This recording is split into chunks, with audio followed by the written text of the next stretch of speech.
its tranquil setting, this beautiful Cotswold farmhouse overlooks the great castle of Sudeley below. It is a strange but happy contrast to the houses and tower blocks that most of us live in today. But for 4 centuries, from Cornwall to Hadrian's Wall, from the coast of East Anglia to the Welsh Marches, the English were unique in the world in building a vast number of unpretentious small houses, whether isolated farmsteads or the modest houses that, surrounded by cottages, lined the roads of countless villages all over England, like Chiltern Foliot.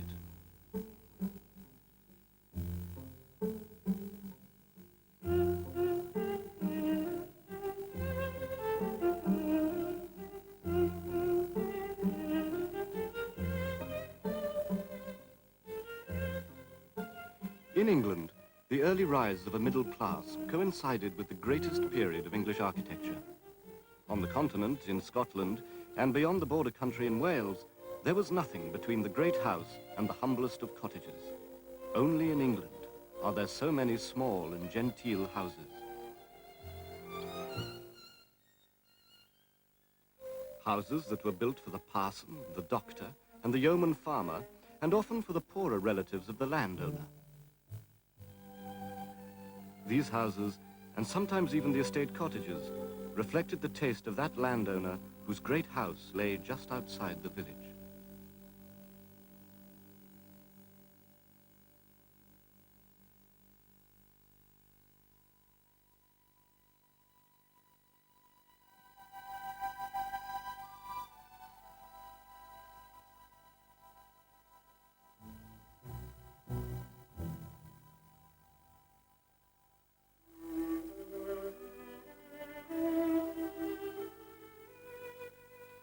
Our Anglo-Saxon ancestors, invading the shores of Britain, followed the river valleys deep into the forests. As wave after wave of these barbarians overran the country, they obliterated all trace of the great civilization that the Romans had established. It took the English over 1,200 years to build houses that were comparable to the sophisticated Roman ones their ancestors had destroyed.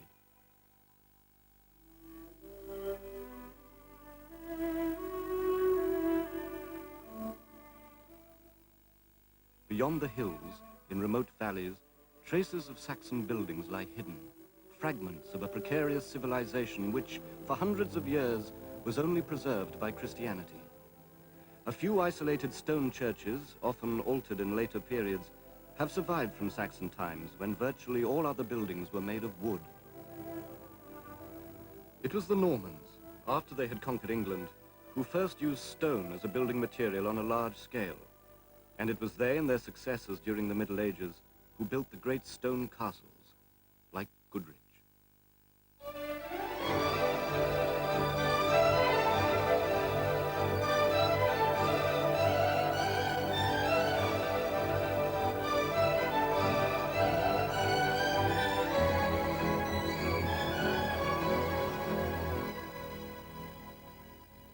Like Goodrich and many other castles, Ludlow is sited on a hill. The huge castle still dominates the town that grew up outside its walls. From the castle wall, the town stretches down to the river below.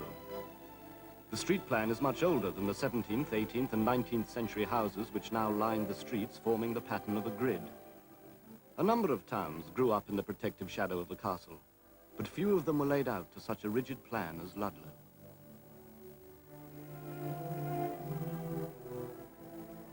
Most towns, like Marlborough, developed from the commercial advantages of their position where major traffic routes crossed, routes that may have been established in Roman or Saxon times. Plans, too, were influenced by commerce. Flocks of sheep on market day determined the great width of Marlborough's main street.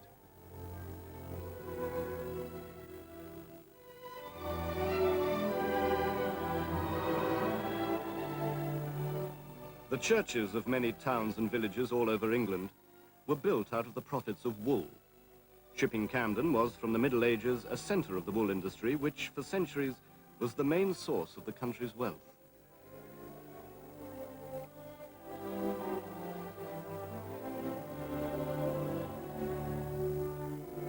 Many of the houses along the main street were built by the merchants who grew rich from the trade and spent the proceeds on often magnificent town houses. From these houses, the merchants sent their agents into the surrounding villages to deliver the wool that was spun and woven in the cottages that surround the greens of villages, like Warmington, where the manor house stands prominently in this most English of scenes. No such peaceful rural setting existed in Norman times, and even isolated manor houses were built with defense in mind, like the diminutive one at Boothby Pagnell in Lincolnshire.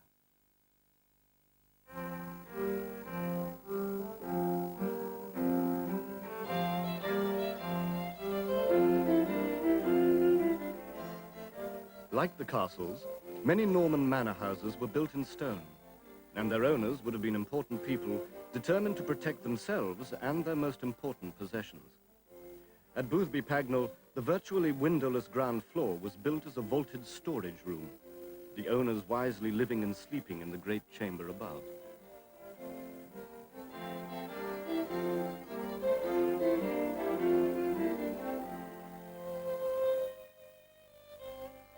When, after centuries of strife, the Tudors finally established peace, the prosperity that followed brought with it a substantial increase in house building. In areas where stone was available, manor houses like Cold Aston were built.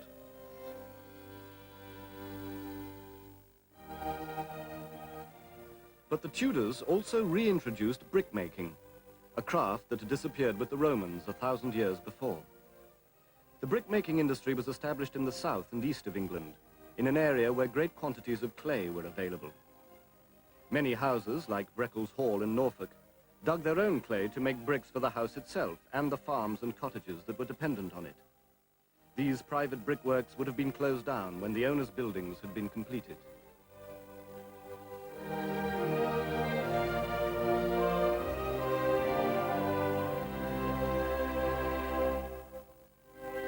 But it was wood that provided the most readily available and cheapest building material.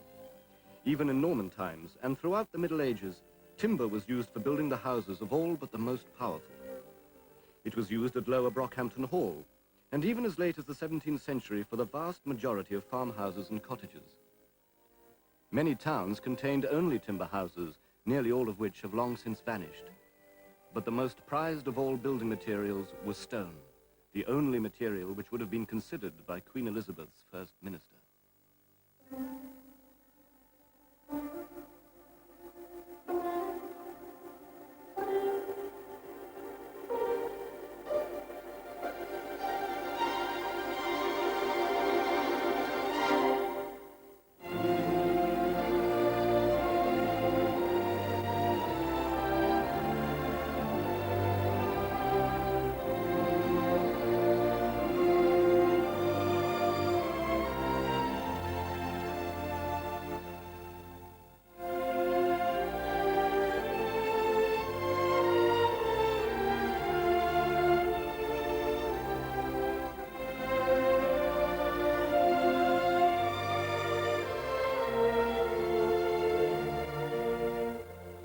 Unlike her father, Queen Elizabeth did not build great palaces.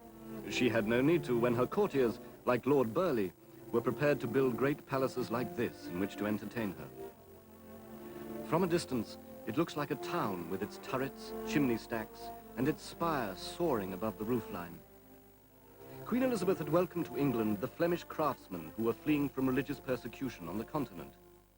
And by the time James I had succeeded her, they had established themselves in the eastern counties, where houses like Blickling in Norfolk were adorned with new features like Dutch gables.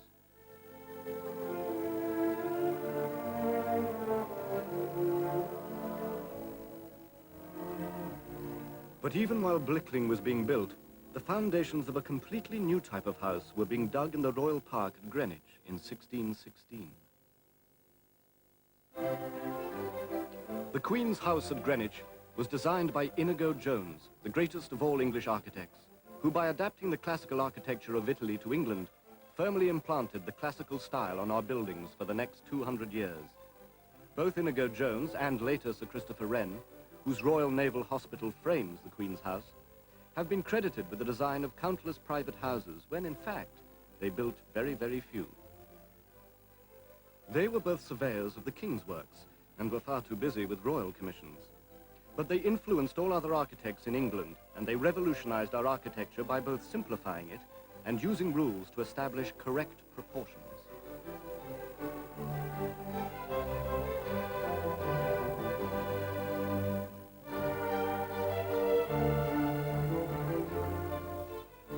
Ashdown House, with its two pavilions, is laid out in a typically symmetrical manner, and it has the slightly Dutch appearance of houses built just after Charles II's court returned from exile in Holland.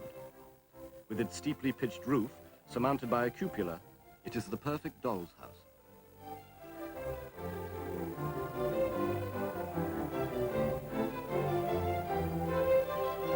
The much grander house of Tredegar has lost its cupola, but still retains its original windows, windows introduced to England by Inigo Jones.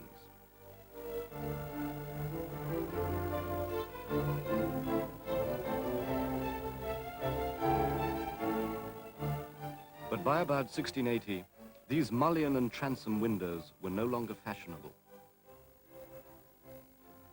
Winslow Hall, designed by Wren, may well have been the first house to have the new sash windows incorporated in the design. Thereafter, nearly all the old mullion and transom windows were replaced. Smaller versions of Winslow were still being built during the first decades of the 18th century, but a change in the direction of classical architecture was brought about at houses like Houghton. Here, the architect turned back to the houses of Andrea Palladio, the Italian architect whose building had inspired Inigo Jones in the first place. Houghton is an early example of this Palladian revival.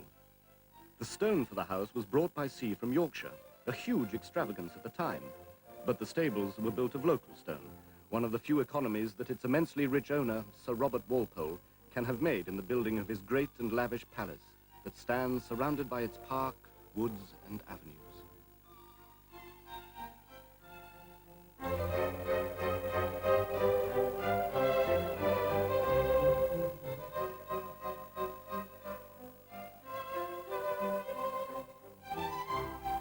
By the 1730s, when Houghton was finished, the Palladian revival was in full swing. Even Sir Robert Walpole's estate workers were housed in a formally planned village street at the gates of the park.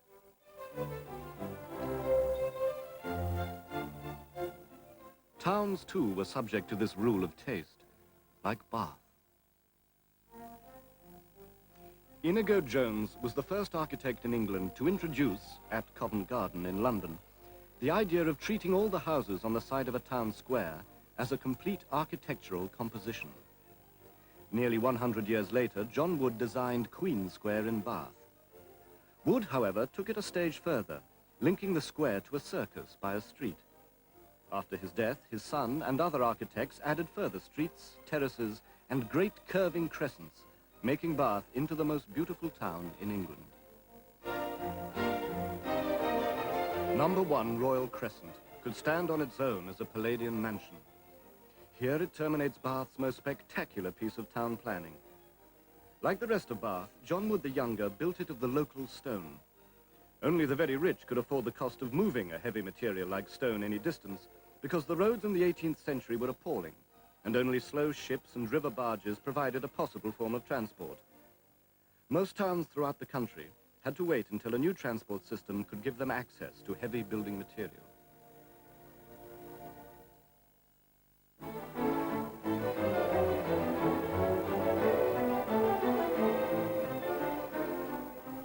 The canals and the locks of the late 18th century were considerable feats of building, and they provided a network of supply routes.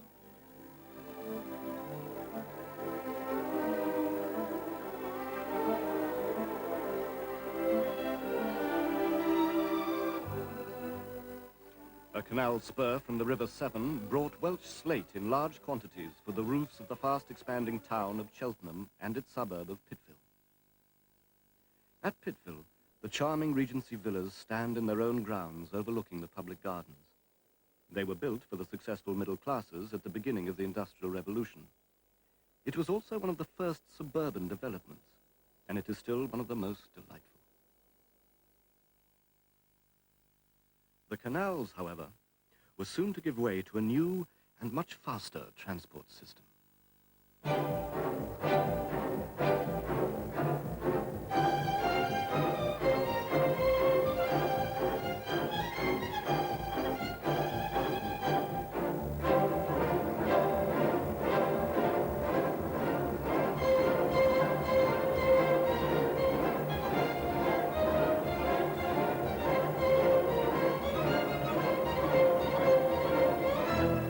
The new railway system gave birth to railway towns like Swindon, which was begun at the very time when the great period of English classical architecture was drawing to a close.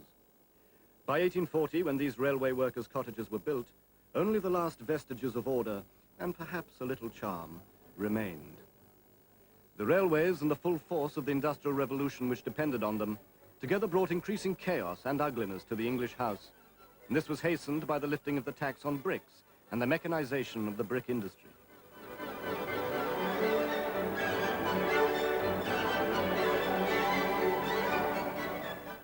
The soft coloring of the old handmade bricks was replaced by precise and identical bricks produced in a variety of hot and vivid colors. Cheap bricks that could be delivered cheaply to every part of the country to build houses for a rapidly expanding population.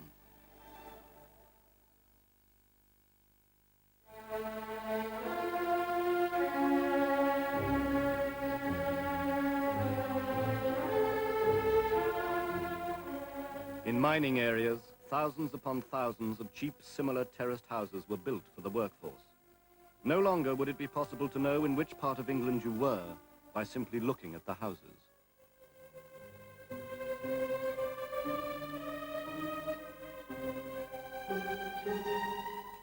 As the mining villages spread further up the valleys and the manufacturing towns sprawled over the countryside, it is not surprising that the rich industrialists who had helped to create the ugliness left the towns and built their houses far away from their mines, mills, and factories.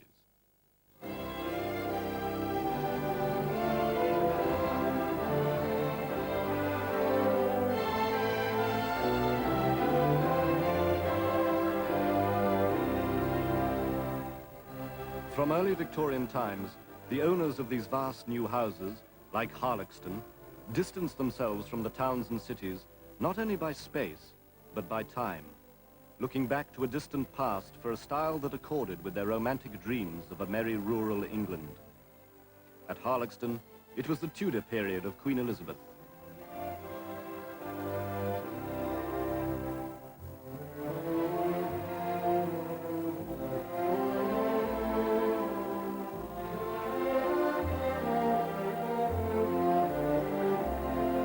At Toddington, to the Gothic style of medieval times, for their stables as well as their house.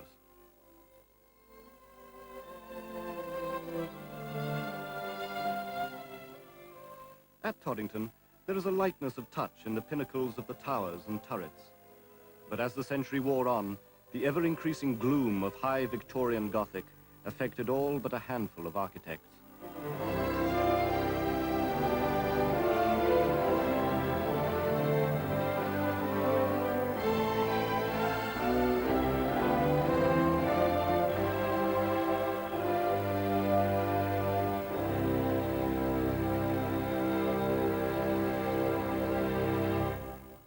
The reaction, when it came, also looked to the past, but not to the great palaces of an earlier age, but to the small manors and farmhouses that had been built of local materials.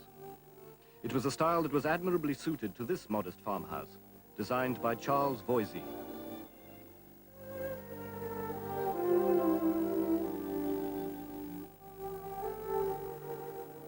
It was buildings like this that were a model for the small houses of the 20th century, and it represented an ideal escape from the gloomy horrors of the Victorian houses in the towns and suburbs of industrial England.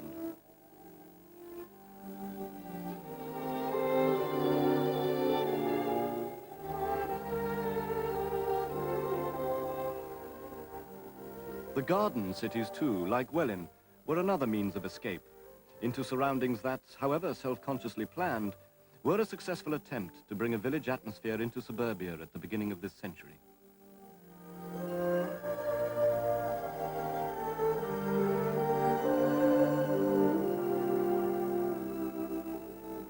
The detached and semi-detached houses, arranged along tree-lined streets and crescents, or facing each other across a circle of grass, were infinitely more pleasant to live in than the houses that simply faced only a stream of motor cars. During the 1920s and 30s, the ribbon development of the speculative builders stretched its tentacles deeper into the surrounding countryside as the automobile industry expanded to provide transport. The houses that lined these arterial roads were poor miniature versions of Voysey's original farmhouse. After the war, the architects, planners, and social engineers were proposing a very different solution to the problem of housing large numbers of people, high above the new motorways.